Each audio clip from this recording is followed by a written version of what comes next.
Hi guys, today we will talk about how to turn on verification for customs clearance on your Amazon shopping app. We will go to turn off this mark on now how you can do that on your account. All you have to do, just go down here, you click here on down, then it's going to take you to next window here, then you just click here on settings, then it's going to show for you window like this, and you just click here on permissions.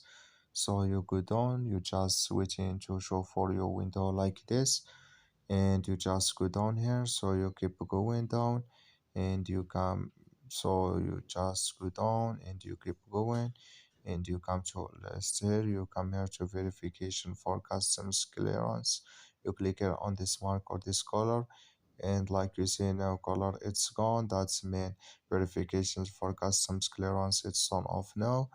So that's all you have to do. Just follow these ways and it's going to work with you. Thank you for your watching. Don't forget to support us by liking, subscribe.